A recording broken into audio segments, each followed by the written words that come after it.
नमस्कार दोस्तों, ऐसी मेरी परमपिता परमात्मा से प्रार्थना है कि आप सब सुखी हो, स्वस्थ हो, मस्त हो और मजे में हो। ईश्वर आपके ऊपर, आपके परिवार के ऊपर अपनी कृपा दृष्टि बनाए रखे।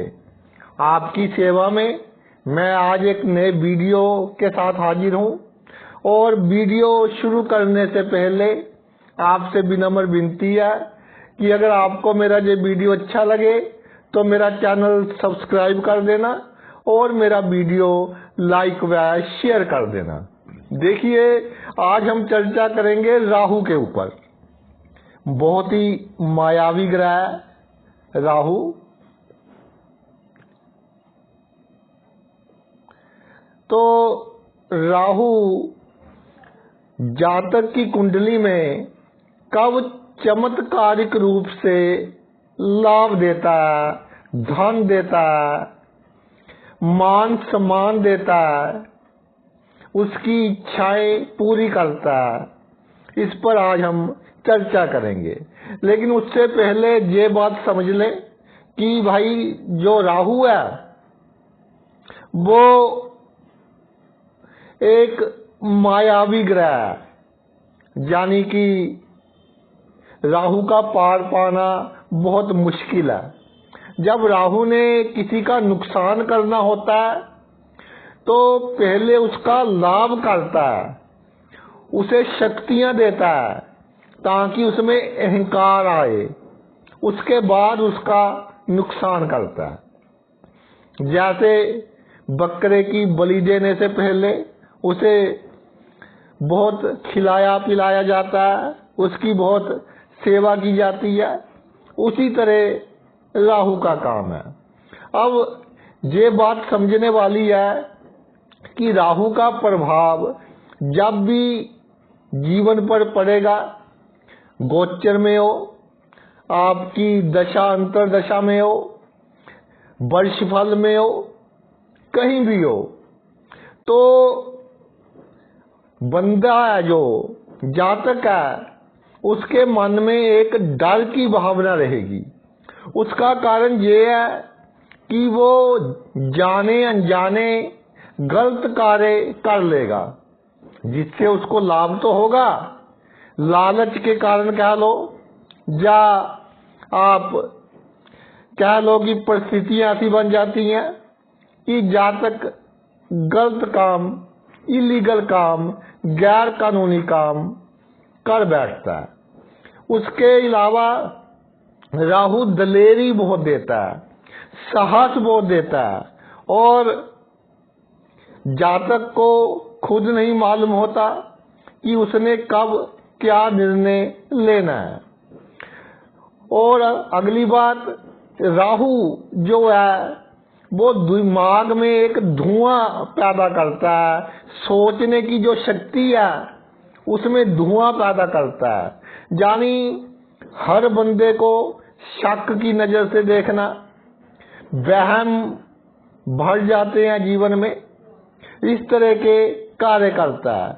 और राहु में एक खासियत है कि किसी भी पोजीशन में हो, अच्छा हो बुरा हो, मानसिक चिंता को बढ़ाएगा। तो ये राहु की प्रॉपर्टीज है, चाहे किसी भी स्थिति में राहु आपकी कुंडली में विराजमान है। तो भाई जैसे पानी है, उसे आप जितना मर्जी गर्म कर लीजिए, लेकिन उसकी नेचर है आग को काबू में करना, उसको बुझाना। इसी तरह ये राहु की नेचर है। अब जहां हम सिर्फ बात करेंगे कि जातक को राहु अच्छा फल, अच्छे फल का मतलब ये नहीं कि संतुष्टि, अच्छे फल का मतलब ये नहीं कि मन पूरी तरह से खुश हो, हैप्पीनेस हम जहां राहु का अर्थ नहीं निकाल सकते, सक्सेस निकाल सकते हैं, सफलता निकाल सकते हैं, समाज में मान सम्मान निकाल सकते हैं। लेकिन अगर आप कहें कि जातक को चैन देगा, खुशी देगा वो राहु नहीं करेगा। तो पहले देखिए कि कौन से भाव हैं जिनमें राहु अच्छा फल देता है। तो जहां मैंने किया हुआ है भाव, जहां क्रोध का साइन है, तीसरे भाव, छठे भाव, दसम, 11 और 12। तीसरे भाव में जातक को बिजनेस में बहुत तरक्की देता है। जातक बहन भाइयों की इतनी परवाह नहीं करता और बहन भाई जातक के खिलाफ जो भी षड्यंत्र रचते हैं उनका जातक पर कोई असर नहीं होता। तो समाज में एक अलग ही छाप होती है कि ये बंदा पता नहीं कितना पावरफुल है। जैसे गुब्बारे में हवा होती है ना कि फूल जाता है, उसी तरह चाहे जातक के पास कोई शक्ति है या नहीं है, लेकिन आसपास के लोगों को लगेगा कि जातक के पास बहुत शक्तियां हैं और जातक पता नहीं हमारा क्या बिगाड़ लेगा। मेहनत के लिए भी अच्छा है, लेकिन ये शॉर्टकट चाहता है, यानी कि क्रॉ फ्लाई, जो कौवा होता है, उसने एक स्थान से दूसरे स्थान पर जाना हो तो सबसे छोटा रास्ता जो होगा उसको चूज करेगा, उसको वो अपनाएगा। इसी तरह तीसरे भाव में राहु सक्सेस के लिए, सफलता के लिए सबसे छोटा रास्ता चूज करेगा। तो जहां अच्छा फल देता है, सिर्फ भाइयों का सुख जातक को नहीं मिलता, विचारधारा में अंतर रहता है। आगे छठा भाव, छठे भाव में राहु, सीधी सी बात है कि इसे कहा गया है कि शत्रु हंता होता है, दुश्मन का नाश करता है। तो भाई दुश्मन का नाश तभी होगा जब आपके दुश्मन होंगे। तो सीधा सा मतलब है जिसके छठे भाव में राहु हो उसके दुश्मन बहुत होते हैं, मगर उसका बिगाड़ कुछ नहीं सकते, पर मानसिक चिंता थोड़ी दे देते हैं, क्योंकि कभी एक के साथ पंगा, कभी दूसरे के साथ पंगा। और जातक को थोड़ा अपने आप में अहंकार भी होता है और अपने आप पर सेल्फ कॉन्फिडेंस बहुत अधिक होता है और उसकी सोच वहां शुरू होती है जहां लोगों की सोच खत्म होती है। इसलिए राजनीति के क्षेत्र में जातक बहुत तरक्की करता है जिसके छठे भाव में राहु विराजमान हो। अब दसम भाव है। दसम भाव केंद्र स्थानों में से सबसे प्रमुख केंद्र स्थान है, सबसे स्ट्रॉन्ग केंद्र स्थान है, जहां पर राहु सबसे अच्छा फल देता देखा गया है कुंडली में। क्योंकि जातक साम दाम दंड भेद सभी तरीके अपनाएगा अपने जीवन में अपनी सफलता के लिए। जातक में सेल्फिशनेस थोड़ी अधिक होगी, दिमाग शातिर होगा, उसको मालूम होगा किसके साथ कैसे बिहेव करे कि वो तरक्की कर सके। जातक परिस्थिति के अनुसार बिल्कुल चेंज हो जाता है।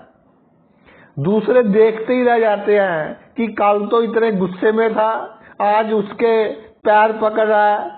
ये राहु की भाई खासियत है। और 11वें भाव का राहु देखिए आमदन के लिए अच्छा। मित्र मतलब के होंगे, जातक भी मतलब की मित्रता करेगा और एक दूसरे से जब तक मतलब पूरा होता रहेगा मित्र बढ़ते रहेंगे और मित्रता बनी रहेगी। और भाई जब मतलब निकल गया तो फिर मित्रता खत्म हो जाती है, यानी स्वार्थ की मित्रता होती है। आमदनी के लिए इस राशि में बहुत अच्छा फल देता है। काल पुरुष की 11वीं राशि बनती है, बहुत अच्छा फल देता है और सडन ही लाभ होते हैं जातकों को अपने जीवन में। लेकिन मैं एक बात कहना चाहता हूं कि किसी को अपने करीब मत आने दें, यानी कि किसी बंदे से इतना अधिक मत जुड़ जाना कि उसका अगर आपसे वो दूर हो जाए तो आपको बहुत अधिक दुख हो, यानी डिटैचमेंट की भावना रखनी है आपने 11वें भाव में जब राहु हो। नहीं तो कई बार ऐसा देखा गया है कि प्रेमी या प्रेमिका के कारण कई बार जातक बहुत ड्रास्टिक स्टेप उठा लेता है और बहुत बड़ा नुकसान परिवार को हो सकता है, जातक को हो सकता है। अब 12वां भाव जो है इसमें राहु बहुत अच्छा फल देता है, चाहे दुख स्थान है, लेकिन मैंने अपने एक्सपीरियंस में देखा कि जिसके 12वें भाव में राहु है वो अपने जीवन में बहुत तरक्की करता है, जन्मभूमि से दूर तरक्की करता है। अगर 4 राशि हो 12वें भाव में तो फॉरेन कंट्री भी जा सकता है। 1, 4, 7, 10 ये 4 राशियां हैं। नहीं तो जहां जन्म हुआ जातक का उससे भाई 60, 70, 100, 200 किलोमीटर की दूरी पर अगर काम करे तो वहां पर बहुत तरक्की करेगा। तो ये तो भाव थे, हमने अकेले भाव देखकर अंदाजा नहीं लगाना कि राहु बहुत अच्छा फल देगा। ठीक है, अच्छा फल देगा, लेकिन फिर हमने देखनी है राशि। जहां मैंने सर्कल का निशान बनाया कि राहु किस राशि में अच्छा फल देता है। एक तो भाई शुक्र राहु का गुरु है और दोनों आपस में पक्के मित्र है। शुक्र की राशि दूसरी राशि है जो शुक्र की वृषभ, उसमें तो कई विद्वानों का मत है कि राहु उच्च का होता है। तुला राशि में भी राहु बहुत अच्छा फल देता है, जातक को एक अलग ही जीने का ढंग देता है, दुनिया से हटकर काम करता है जिसका तुला का राहु होता है। बहुत सहानुभूति होती है, दयालु होता है जातक।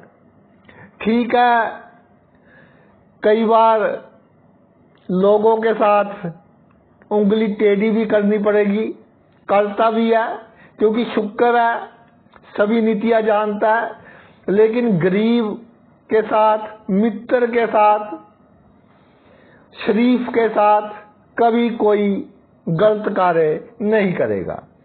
अब तीसरी और छठी राशि बुध की राशि है। तीसरी राशि में भी राहु को उच्च का माना जाता है, मिथुन राशि में। तो इस राशि में राहु विराजमान हो तो जातक नए नए तजुर्बे करता है, नई नई टेक्निक्स आजाद करता है। जो बड़े बड़े साइंटिस्ट हैं, बड़े बड़े टेक्नीशियंस हैं, या आप देख लें जो नासा वगैरह में काम करते हैं, जहाँ हमारे भारत का इसरो है जहाँ से उपग्रह छोड़े जाते हैं, उनका भी साइंटिस्ट का कुंडली में राहु मिथुन का देखा गया है।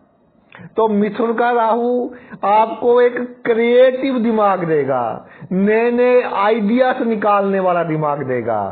दुश्मन से कैसे निपटना है वो आपको सिखाएगा। छठी राशि में भी बुध की राशि है जे राहु जिद्दी तो हो जाता है जहां, क्योंकि बुध की मूल त्रिकोण राशि भी यही है और उच्च की राशि भी यही है। जिद्दी तो हो जाएगा, लेकिन जातक अपनी बुद्धि के बल पर बिजनेस में हो, राजनीति में हो, बहुत तरक्की करेगा।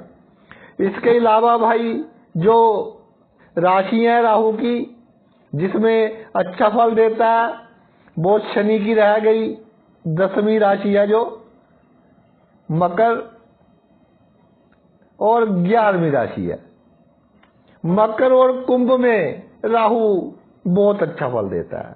शनि राहु पर कंट्रोल रखता है कि तूने लिमिट पार नहीं करनी। शनि न्यायाधीश है, सजा देने वाला है। राहु शनि का एजेंट है। तो इस राशि में राहु दोनों राशियों में मकर में और कुंभ में बहुत अच्छा फल देता है। और कुंभ में कोई भी ग्रह हो, जातक जितना सीक्रेट रहेगा उतना ही उसको लाभ होगा, क्योंकि इसका जो चिन्ह है वो क्या है भाई, घड़ा है। तो आपकी 10वीं राशि 11वीं राशि राहु के लिए अच्छी है। अब बात करते हैं नवमांश के ऊपर, पंचम भाव और नवम भाव। ये समझने वाली बात है। आपने ये देखना है कि जो आपकी लगन कुंडली है उसमें पंचम भाव का मालिक नवमांश कुंडली में किस राशि में विराजमान है और नवम भाव का मालिक नवमांश कुंडली में किस राशि में विराजमान है। तो भाई जिस राशि में विराजमान हो, अगर राहु उसी राशि में विराजमान हो जाए, जिस राशि में नवमांश कुंडली में पंचमेश और नवमेश विराजमान हो, अगर राहु उसी राशि में विराजमान हो जाए तो अचानक ही जातक को जीवन में लाभ देता है, अचानक ही दुर्घटनाओं से बचाता है, बदनामी से बचाता है और दिमाग को शातिर करता है। यानी इस दुनिया में, इस कलयुग में जीने का ढंग सिखाता है। खास तौर पर जैसे हमारे संस्कृति है कि पड़ोसी को नुकसान पहुंचाने की कोशिश करता है। तो भाई इतना अच्छा देश है हमारा, लेकिन संस्कृति क्या थी उसका क्या बना दिया। तो इस तरह की स्थितियों को टैकल करेगा राहु करेगा और कोई दूसरा ग्रह कर नहीं सकता। अब बात करते हैं नक्षत्र की। जो आपका धनेश है या 11वां भाव का मालिक है, धन भाव का मालिक और 11वें भाव का मालिक, ये जिस नक्षत्र में विराजमान है, अगर राहु भी उसी नक्षत्र में विराजमान हो जाए तो जातक को धन के मामले में अचानक ही बड़े बड़े लाभ देता है। तो ये जनरल बातें थी राहु के बारे में। अब क्वेश्चन ये उठता है कि राहु जो है, लोग बहुत डरते हैं कि राहु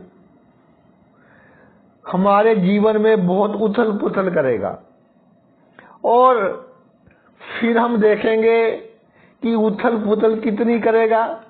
उसके लिए देखना पड़ेगा कि बृहस्पति और शुक्र का प्रभाव राहु पर है, यानी राहु से 5वें 7वें और 9वें भाव में, या राहु के साथ गुरु है, या राहु के साथ या राहु से 7वें भाव में शुक्र विराजमान है। अगर है तो भाई बहुत कम उथल पुथल होगी जीवन में, एक स्मूथनेस रहेगी, यानी जिस वस्तु की आवश्यकता होगी वो वस्तु आपको प्राप्त हो जाएगी।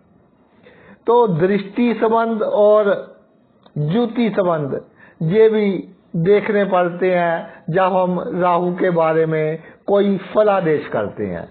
जो राहु ग्रह है, जैसे मैंने पहले बताया कि ये टेंशन तो देगा, दिमागी चिंता देगा, साहस देगा, कई बार गलत काम जातक कर बैठता है, फिर उसको थोड़ा जो नशा करते हैं, नशे का सहारा लेना पड़ सकता है, एडिक्शन देता है। और इसके अलावा राहु जो आपके ससुराल के रिश्तेदार हैं, उनके साथ कोई ना कोई पंगा, बिना मतलब का पंगा, जातक की कोई गलती नहीं, उनकी भी कोई गलती नहीं, लेकिन वो कहते हैं कि ऊंट पर बैठे को कुत्ता काट ले, वो वाली बात हो जाती है। अब अगर राहु मान लीजिए आपको नेगेटिव इफेक्ट दे रहा है, तो फिर आपने क्या करना है?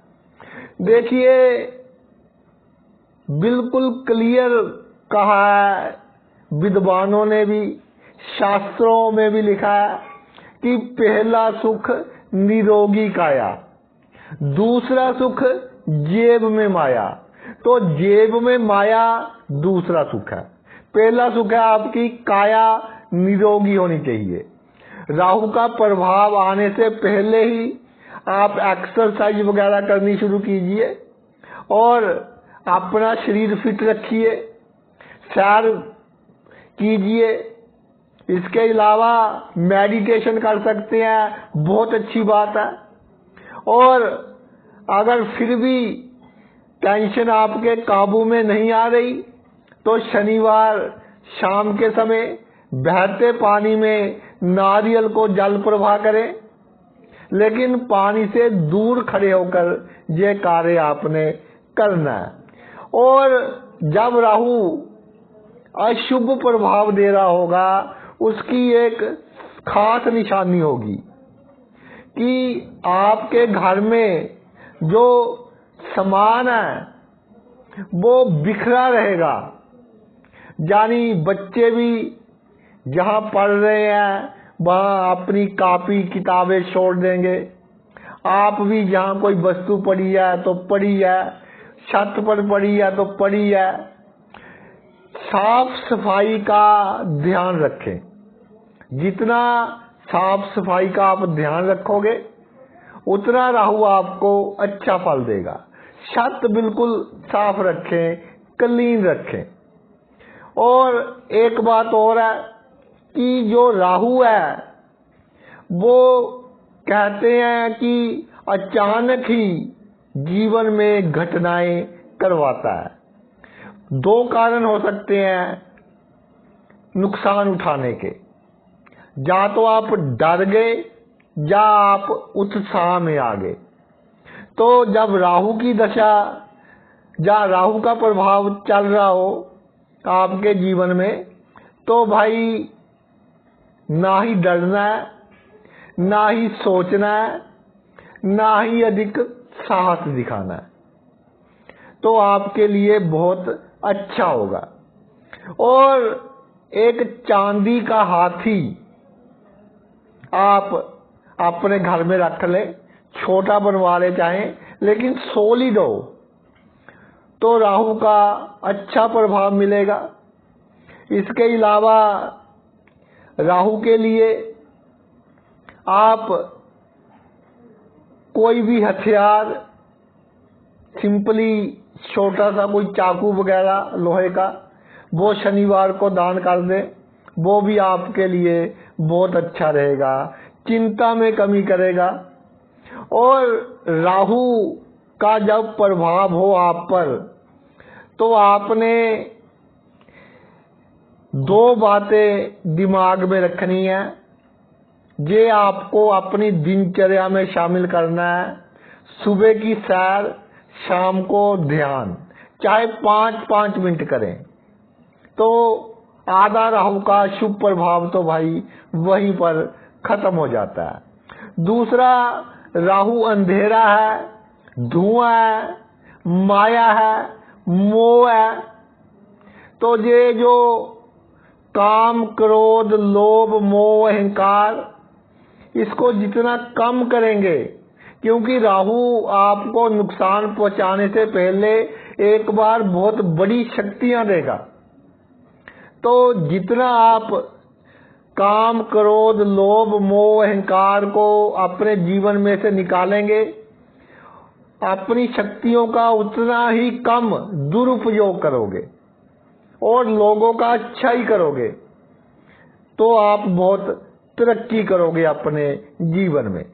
और भी भाई राहु के बारे में बहुत कुछ है। अगर मैं बोलने लग जाऊं तो 2 घंटे 3 घंटे पता ही नहीं चलेगा समय कहाँ रह गया।